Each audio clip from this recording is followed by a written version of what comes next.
la première transaction que je finis par réaliser, c'est avec un dénommé Ali Bachir, qui était ancien député à l'époque. Oui, Ali Bachir, oui. Tout à fait, je sais pas ce qu'il est devenu maintenant. Oui. Qui m'est présenté par Evra Meba, qui est un ami d'enfance. Quand on arrive à Garoua-Boulaye, on arrive à la station.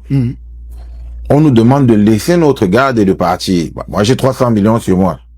Je lui dis que... 300 millions de francs CFA. Oui, j'ai 300 millions de francs CFA. En liquide, dans les poches. Parce que je pense que je vais acheter 20 kilos d'or. Oui. En réalité. Oui. Il me dit non, moi, je peux pas te vendre si ce n'est pas à partir de 100 kilos. Même 100 kilos, ça ne représente rien. Oui. Alors, en passant, le kilogramme d'or, il coûte combien? À l'époque, oui. À l'époque, je lui ai acheté le kilogramme d'or à 40 000 $. 40 000 $. 1 kilo. 1 kilogramme d'or. 1 kilo. Donc, quand on parle de 100 kilos. De 20 millions le kilogramme d'or. Voilà. Donc là, on est à 4 millions de dollars. Oui. Pour les 100 kilos. Il me dit que le procureur a demandé 20 millions. Non, 30 millions. Que le procureur a demandé 30 millions.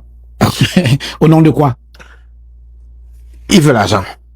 Pourquoi vous sentez-vous dans l'obligation de donner ces 20 millions si tant est que vous n'avez pas des choses à vous reprocher? Pourquoi vous donnez 20 millions parce qu'un type les a demandés, fut-il procureur? Pendant que on allait au parquet, vous êtes approché par tous les représentants des magistrats. Oui. À chaque fois. Qui vous disent que bon, voici les instructions de Jean-Fils Kambat. Voici les instructions de Tunegom. Voici les instructions de N'Djam. La première fois, N'Djam reçoit 10 millions. N'Djam reçoit 10 millions. Cunégonde reçoit 5 millions. Soit disant, il faut acheter la paix. Et c'est vous qui payez. Et c'est moi qui paye. Vous jurez que vous dites la vérité. Je vous jure que je vous dis la vérité, Jean-Bruno Tani. De toutes les façons, les protagonistes sont là. Moi, on va me dire plus d'une fois que le ministre Laurent Esso me réclame 1 milliard de francs pour me laisser. Vous mentez. Non, je vous assure. Merde. Mais Jean-Bruno Tani, tu es en train de faire un travail qui va vous... Mais ça va pas plaire à beaucoup de ministres au Cameroun. Merde. Les procureurs sont cités jusqu'au ministre de la Justice, Monsieur Olivier Api. Attends, vous êtes qui? Monsieur Olivier Api, vous êtes qui? Chez Damsé, monsieur, en tout cas, le Cameroun. Lorsque tu crois que tu as tout compris, tu n'as encore rien compris. Mince! Vous avez suivi cette déclaration? Voilà comment les gars ont dilapidé l'or au Cameroun. Les gars n'ont aucun intérêt à ce que le président Paul Biya parte se reposer. Ils n'ont aucun intérêt. Ce sont tous des criminels. Merde! Je vais vous dire un peu qui est Olivier Api. Olivier Api était le gérant et principal promoteur de CX Trading Cameroun SAL, société créée en 2019 et spécialisée dans l'achat et la commercialisation de substances minières. Il détenait avec 52% la majorité des parts, tandis que deux Canadiens, Luc et Charles Verville, détenaient chacun 24%. C'est-à-dire quoi? Son nom a surtout été médiatisé dans l'affaire dite de 218 à 274 lingots d'or concernant deux hommes d'affaires canadiens venus au Cameroun pour acheter de l'or. Des médias camerounais ont rapporté qu'il était directement impliqué dans les opérations commerciales ayant précédé la saisie de plusieurs colis d'or en novembre 2020. Il faut toutefois distinguer les faits. Le mec qui fait les déclarations là, c'est un mec qui avait été arrêté au Cameroun pour le trafic d'or. Il a réussi à s'enfuir du Cameroun. Il se confie au micro de Naya TV. Vous comprenez pourquoi? Je dis, si un procureur demande sa part 20 millions et qu'il déclare que M. Laurent Esso a dit à plusieurs reprises qu'on doit lui donner 1 milliard, si tout ça, ces révélations-là sont vraies, dites-moi, quel est l'intérêt pour ces gens-là pour que le président Paul Biya parte? Parce qu'ils savent que quel que soit le prochain président, même s'il est de leur camp, ils finiront par payer. Et ils vont, je dis, ces gars-ci là, c'est pourquoi, lorsque j'écoute les révélations du capitaine Foudou, je pense qu'il dit beaucoup de vérité. Parce que, hein, si le président Paul Biya n'ouvre pas les yeux, ou bien alors si le peuple camerounais n'ouvre pas les yeux, la mafia dirigera, n'est-ce pas, les ténors de la mafia prendront le pouvoir au Cameroun. C'est-à-dire que quand vous écoutez M. Olivier Api, vous vous rendez compte que c'est tout un système, c'est tout un cartel. Et pour que le cartel soit protégé, ils vont tout faire pour mettre leur chef à la tête du cartel. C'est-à-dire que le prochain président, si ce n'est pas un membre de leur cartel, ils vont tous fuir le Cameroun. Mais, quand je dis que ce sont des criminels économiques, ce sont des criminels économiques.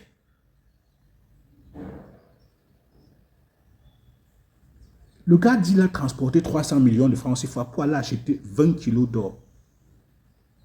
En cash, 300 millions en cash. Le procureur a demandé sa part. On a donné 10 millions à Kincham, 10 millions à telle personne, 5 millions à l'autre. J'ai entendu que le ministre de la Justice demande 1 milliard pour... Mais, lorsque vous écoutez les montants, vous vous dites, mais, quand on parle de scandale de l'or au Cameroun, voilà les gens comme ça, qu'il faut demander qui sont derrière le trafic d'or au Cameroun. Ils vont vous dire, ici des députés. C'est-à-dire qu'un député à l'Assemblée nationale, il cite les députés. C'est-à-dire que ministre, député, homme d'affaires, personne ne sortira vainqueur de cette histoire. C'est la raison pour laquelle ils veulent absolument que l'un de leurs puisse récupérer le pouvoir au Cameroun. Surtout un membre de leur cartel, les gens qui les protègent. Parce que s'il y a eu d'énormes tonnes d'or qui sont sorties du Cameroun par des circuits bizarres, et que jusqu'à présent, la justice camerounaise n'a pas encore mis la main sur une personne, ou bien alors officiellement ouvrir l'enquête, vous comprenez que le circuit va jusqu'au pété, jusqu'à dans les méandres, n'est-ce pas, de la justice, la politique et bien d'autres choses. Comment dans un pays, on peut perdre autant de kilos d'or, les réserves nationales. Merde, vous connaissez même à quoi sert l'or pour un pays? Vous connaissez que grâce à l'or, uniquement l'or, vous pouvez sortir votre pays de la pauvreté? Vous croyez qu'on respecte un pays avec quoi? Avec les réserves d'or qu'ils ont dans leur banque. Vous croyez qu'on respecte un pays avec quoi?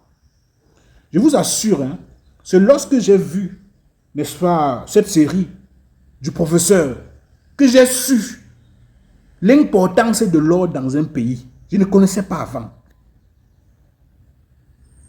Quand j'ai vu comment tout un pays peut tomber, juste parce qu'on a publié que le pays en question n'a plus de réserve d'or. L'économie d'un pays peut tomber.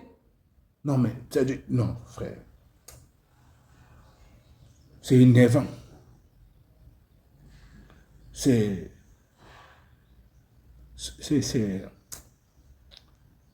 Il faut vraiment quelqu'un qui va remettre les pendules à l'heure. Parce que là où nous sommes en train d'aller là, ces gens qui sont derrière le pillage d'or et bien d'autres choses, ce sont des gens que lorsqu'il y aura un nouveau président au Cameroun, parce que l'actuel président, lui, on ne voit pas. Il ne réagit pas. Lorsqu'on aura un nouveau président, si ce n'est pas un président issu de leur mafia, ils vont tous fuir le Cameroun. Parce que les révélations qu'on vous dira, l'or est seulement une autre partie. Il y aura d'autres révélations. Les gens attendent seulement que le président, lui ne soit plus là. C'est pourquoi vous voyez, les gars, les cartels, la mafia, les gars se bagarrent. Ils n'ont aucun intérêt à ce que l'un de leurs ne puisse pas être au pouvoir. Ou bien ne puisse pas être bien positionné. Et c'est très grave. 1 kilo d'or à plus de 20 millions de francs CFA. 1 kilo. 1 kilo. C'est-à-dire que, imaginez donc à combien on vend 1 gramme d'or. Imaginez à combien on vend 1 gramme d'or. Si 1 kilo coûte, sur les marchés internationaux, c'est plus de 75 millions de francs CFA. Imaginez combien coûte un seul gramme. Il y a des gens au Cameroun qui ont des maisons, des hôtels dans la ville de Douala, comme les hôtels sortent de la terre comme du champignon là. Qui ont des hôtels et des maisons un peu de partout grâce au trafic bizarre. Que le prochain président du Cameroun puisse regarder cette affaire de très près. Et vous allez voir, avec toute cette mafia-là, toutes les devises détournées là, comment un homme politique peut détourner les devises d'un pays? Il n'aime pas le Cameroun. C'est un danger. Le Cameroun doit être dirigé par des hommes d'État. Le Cameroun doit être dirigé par des hommes d'État, pas des criminels économiques. Comment un homme politique, un homme d'affaires, peut détourner les devises d'un pays? C'est-à-dire que vous vous rendez compte que lorsqu'ils le font, ils ne savent même pas ce qu'ils sont en train de faire. Bon, s'ils savent même encore, c'est très grave. Vous ne connaissez pas la valeur de l'or dans un pays? Les devises? Vous faites entrer les devises dans votre pays comment?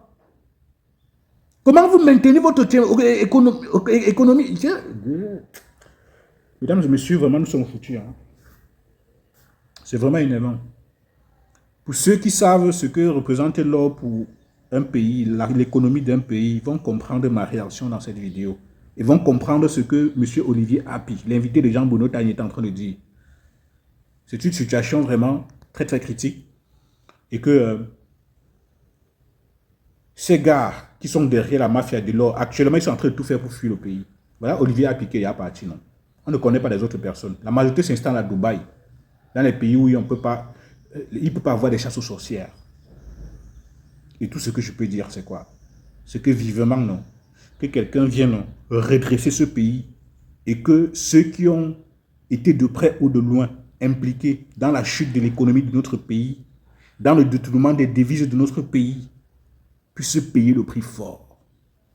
Et je suis prêt à soutenir n'importe quel chef d'État, n'importe quelle personnalité qui fera, n'est-ce pas, de la justice camerounaise une justice droite.